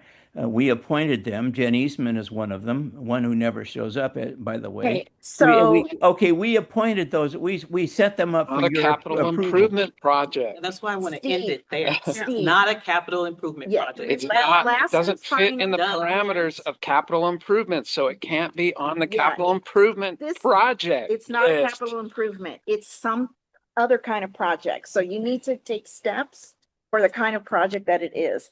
Traffic, whatever it's called, traffic improvement, traffic studies, traffic something. It's not a capital improvement project. So it will not be on this Sidewalks. list. Okay. Thank you. Right. Jessica, were there any other suggestions from the survey? So we're just gonna go with these 2 then Yeah. from Webster. Okay. Thank you. Thank you. El Cerrito or Rolando? Let's do Rolando. This should be easy because Pretty much the same. only one thing on our list was a capital improvement. No, you Well, actually have 2. We have last year's list, yes. Yeah. So the pedestrian crossing lights, that's gonna be traffic. Yep. I've already asked Bettina, next month I'm gonna take a few minutes. I'll send out a link and I can walk everyone through where to find it and how to turn it into something to be proactive for your community. Community councils, anyone can turn that service request in. But it looks very empowering to community councils to assist with that sometimes and take a little ownership of it. Because then you know the results and you can push. So that one's out. The one we weren't sure about was so the legacy trees sidewalk improve, that unfortunately will fall to the homeowner. So we have some sidewalks that need to be constructed where they're missing sidewalk. We have a list for that. The one that we didn't have resolved was the street lights because some of them would be new and some of them are just repair. So that list has to be separated out. We can do approval tonight contingent upon finalizing the list of new streetlights that we're asking for. And we'll add that in before I submit it at the end of this week. Does that work for everyone?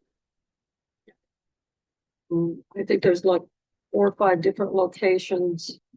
And again, we can just submit, get it done for any repairs or any repairs. Sometimes it feels like they're not gonna get done when you have a 500-day wait list.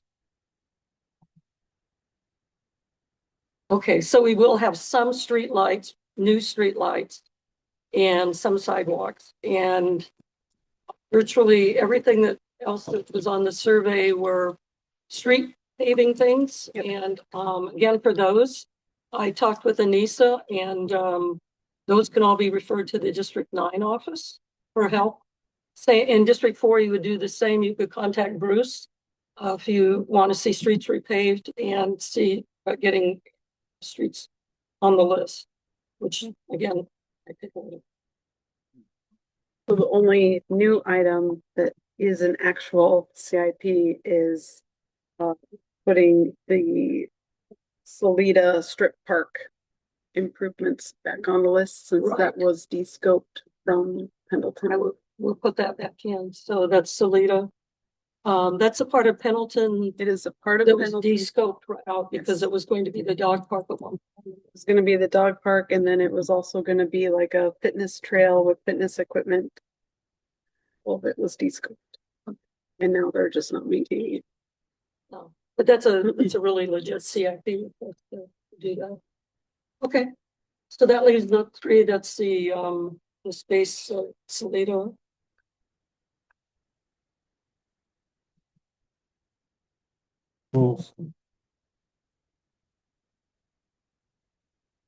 We call it the strip park on Salida between Seminole and Toledo. Strip park or pocket park? It's actually called the linear park. Oh, linear. Thank you, Danielle. Okay. I'll fill in the verbiage wrong here. All right, so that takes care of that. Jim? I did not hear back from Hannah.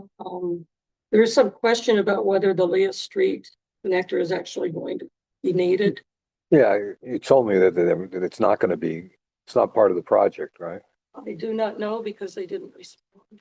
Well, they didn't respond. I thought you, No, okay. I did hear that the fire marshal didn't think that the connector was needed for a fire lane. Okay. But I do not know more than that. We're included, I guess. So let's leave it. Let's leave it, yeah. I mean, it doesn't hurt. Yeah, it doesn't hurt. So once again, so there's a couple things here, like the crosswalk at Trojan, that is a traffic calming thing. Project 3, it's not a city. That is not. And we can walk through because you might want to have people in the community do it, or the community council want to do it, but we'll talk about it. I'll get involved with the community council. I haven't been involved with them for a while, so.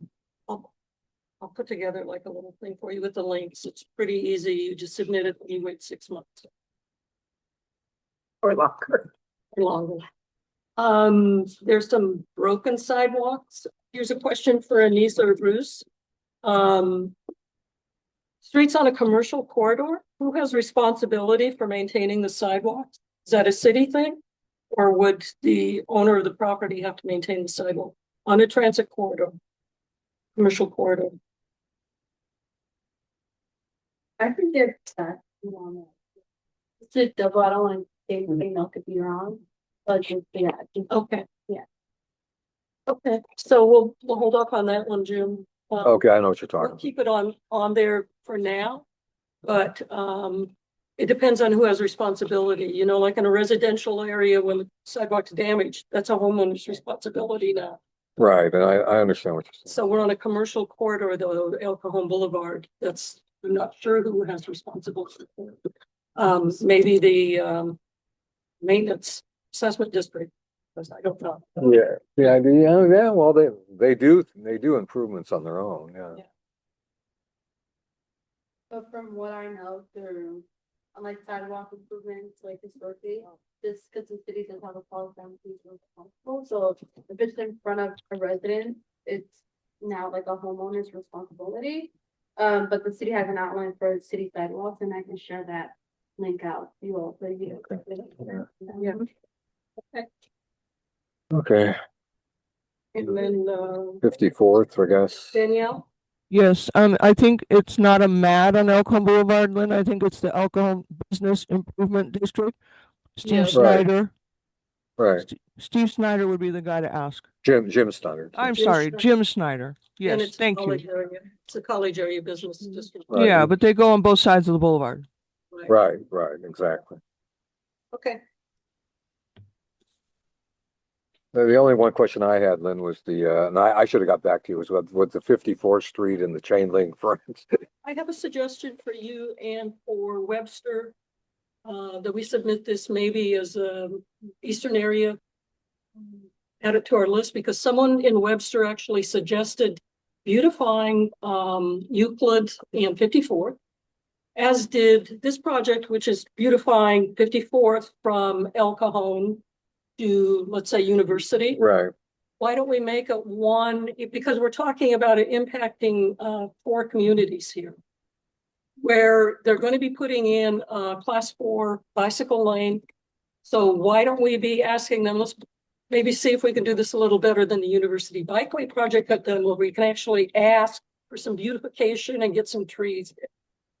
So that is the only area where I've ever seen a chain link fence. Well, I looked over there, and I think, this is sort of off the subject, I think it was originally put in because that was the main entryway to Horace Mann, probably to prevent kids from running across the street. It was for that. Yeah, and I think that's what it's there for. Yes. It's kind of narrow, so I don't know if you can really put in a median there, but No, but if we're talking about, they're going to be changing, to accommodate like a class 4 bike lane all the way down 54th to Euclid. okay. There's an opportunity here to beautify that, like take out that chain link fence, rework some of those medians and potentially add some So landscaping and some trees. Right. That probably would eliminate a lane though, probably. What's going on? Yeah, at least it'll be pretty when you're sitting in traffic. Huh? At least it'll be pretty when you're sitting in traffic. I mean, I'd rather sit in traffic with under a tree than All right. next to a chain link fence. Right. Well, the chain link fence can go anyway. I mean, you can get rid of that Excuse me, regardless. sir. It's been that way for Is this the so same long. question or a different one? Yeah. Terrible. Excuse me, sir. Yes, Danielle? When I was first on Colina, the gentleman that was speaking, I think is it Bob? Yeah, Jim. Jim, thank you. Stated that it was correct a while ago. It was when Judy McCarty was our council lady for District 7, and I had just gotten on the board for Colina representing Choice Lake Little League. And you're right, the children for the junior high were running across the street mid-block. But it was also the high schoolers at Crawford running across the street mid-block from Trojan down to University Ave. You couldn't Right. drive 54th Street at dismissal or early in the morning without playing Frogger. And so Judy McCarty at some of our advocacy put those chain link fence in. Oh, really? If you're- Okay. If you're going to remove them, you have to put something else there as a barrier so that the junior high and high schoolers don't just wave across the street, from I don't- Rehab all the way to Trojan, all the way up to Elkhorn Boulevard. I don't think the same problem exists now though, because It will come back. There's also a charter school on the west side of the street, so. As part of a capital improvement project, that would be part of the design. To ensure So- that. all right. Yeah, well, There's, either way. That's why I would advocate it. So just to wrap up, wrap do we want to continue to push for 50 parking spaces for the library, College Belonged Library? Yes. 50? Yes, I That's say what we've been yes asking for. because Maybe we take the number out, but we should just say provide permanent parking solution for the College Rolando Library. We could eliminate 50. You're and right. just say spaces, but adequate. Adequate parking. Leave the 50 and they could tell us less. yeah, I would leave the 50 in. I mean, Okay, Yeah. that lucky, yeah. all right. So the other one, since virtually every survey that we got, people asked about undergrounding. Every single community asked why this is a priority. It's still. 25 years in, so that would be overall, that's for all 6 communities. Last year we did ask about a ITS system on College Avenue corridor. That's where it's a intelligent transportation system where they sync up all the lights to keep the traffic flowing. So between the 94 and the 8, gosh, that would help a lot of the log jams we see and also stop a lot of the cut through traffic. So I'd also like to suggest that we include one this year for the 54th and Euclid corridor. Same north and south between the 94 and the 8. Same. I've been on the 54th at 5 o'clock. It's not pretty. It could use the same kind of approach to keeping the traffic moving. And then last, we would put in a pitch for beautification on 54 to go along with the bike lane project there. This time, we'll be looking at the landscaping plans early on. Someone told us that about the bikeway when we first started 15 years ago.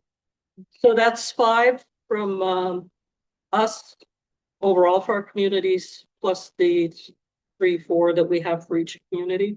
Does that sound right? I will meet up with the Rolando people. We'll each just go through those lights this week and finalize that. Okay. Okay.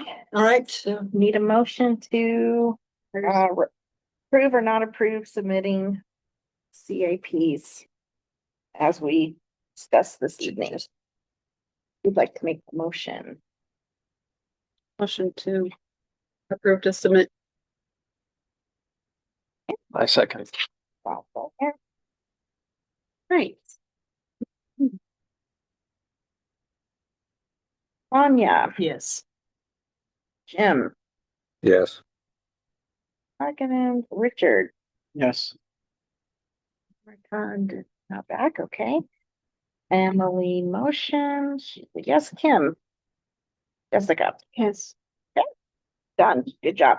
Okay, here's where we're gonna, so I'm gonna ask anyone and everyone who's making comments, statements, giving information from this point forward to please stick to the point. No context needed, no background information needed. We gotta go. Okay, review, correction, and approval of the minutes. I will start by saying I have several corrections, please. Okay, first of all, I'm going to take responsibility for this, but we need to add the attendees online and people who signed in. No, we don't. We don't? No. Oh, we always have. No. I have. It's not required. Not required. Okay, never mind. What about the board members who attend online? Well, board members, that's different. So they're That's in. not the public. Those are on the minutes, so we're good there. Okay, then on page 2, very first bullet point, John Hogan, if we could please take out decried in colorful language and just say commented on. I was trying. Decried, nice. Nice. I like Right. like going back to the Yeah. 1700s. Open it up a little bit. Well, I was trying to fleet it up for him. Thank you. Got up and threw a laptop across the room. I wasn't sure what the proper, what the protocol is. Can you use? These are, No, I know, my I know. suggestions on. I knew it was gonna get a On- reaction. Also on page 2, under city, county, and state representatives. First, clear bullet, under Henry Foster III, was it $800 state grant or $8,000 or $800? 800,000. 800. Oh, 800, there's an extra zero. The periods. It was like 800. Time limit is 6 years. Yeah, 850,000. No, I don't remember. Wait a second. Okay, on page 2 also. But it's just 800, right? Yeah, it's 850,000. Yeah, remember, No. we're moving. Yeah, but I just, do you want me to write it down? Bruce corrected it, so we're Okay, good. okay, all right. Okay. It's 9 o'clock and I have a ill puppy at home. Okay, go ahead, go ahead. And I'm sure we're all tired. I know I am. Under Anissa's update, the third bullet, Park and Redwood Village, it should say Rolando Park. Oh, And on page 3, under information and action item CIP, the third bullet discussed what does and does not constitute. So add a does not in there. Says does and does. And then going down to the next section, information action item on Parks and Rec Department for curfew. The first bullet, second to the last line, community groups affected to submit letters. So just a tiny typo there. I think for me, nope, one more. Sorry, one more tiny one on page 4 under subcommittee reports, Oak Park, second bullet. Next phase of business for library is the naming process suggested. The process could be at a BDE opened up. That's it for me. Anybody else? Yeah, since you're on that one, I said we need to edit the first sentence, change that to if the library department decides to name the new library, then. So it's kind of confusing that there's a process. Is that what you said, or is that what you want it to say? No, it's kind of like, because it's gonna say what you said. And I don't remember what your words were, but yeah, I don't remember my words. Yeah. But no, but it's for clarification. Yeah. Yeah, it's if the library decides. If the library decides. They are the ones. But everything else, you know, I still stand by everything else. If the library decides, then you should open up. Okay, got it. Okay. Anyone else have any modifications? Please. No. Okay, then we're good to go there. All right, moving along. All right, subcommittee reports. Okay, people. Oh, I'm sorry. We have to vote. Okay, who would like to make a motion to approve the minutes with the suggested modifications? I'll make a motion to approve. Okay, Lynn motion, Second. Richard seconds. And let's vote. Okay. Sonia. Yes. Jim, yes. John, Yes. Richard second. Emily, Yes. Kim, Jessica. Yeah. Awesome. Okay. All right, subcommittee reports. It says 2 minutes each, and I will be holding you to 2 minutes each. So, El Cerrito. Do we have an update from El Cerrito? No report. I'll get you one by next month. Okay, I'll be that's all right. I'll be in contact with You're you. okay. Don't worry about it. Oak Park. No. Nothing from Oak Park. Redwood Village. Yes, we have submitted a preliminary proposal for Pocket Park to request a right of entry from the city for the land there. We are working with Groundworks, the city, the county, as well as some other grants for the project. And also, Streamview grant funds were approved last week. I think it was last week or the week before, for the construction of Streamview, and so something's supposed to start next summer. So Oak Park and Redwood Village are hoping. Woohoo. And just FYI, next month, we're gonna get an update on Streamview Drive from the city. Awesome. So yeah, Awesome. excited about that. Okay. Awesome. Awesome. Thanks, John. Rolando. Nothing specific for Rolando. I do want to say a couple months ago, I did submit a traffic request to look at a crosswalk on University at Cartagena. And I actually got a call from traffic engineering saying we are looking at it. Yay. Cool. Yay, Emily. It takes a while, but Yeah, That's awesome. thank you. Yeah, okay. They took it out, Lifeway project. Rolando Park, what you got for us? Movie in the Park, August 8th, Saturday. We're showing The Wild Robot. It's open to everybody, please. Come on down. We got a face painter, we got music, we got street tacos, Gilu, Italian ice. What else? Please support and help get the word out about the University Avenue businesses. Anissa and I have met with 3 different businesses now. One of them was on the Rolando side, someone I know. They are all hurting, and many of them are filing for compensation from Sandag. Their businesses have been impacted by 50%. Wow. Yep. We potentially will lose some businesses just like City Heights did during their street construction process. So I do want to talk with Roberto, and I'm talking with Jody Talbot from University First about doing some profiling stuff to profile some of the small businesses and post it on social media and try and do some other things. Thanks, Lynn. Webster, Jessica, do you have any? We had a little community cleanup last night. It went well. We walked around, we did a little route, we picked up a lot of trash and did some get it dones too. Okay, Mid-City Plan update.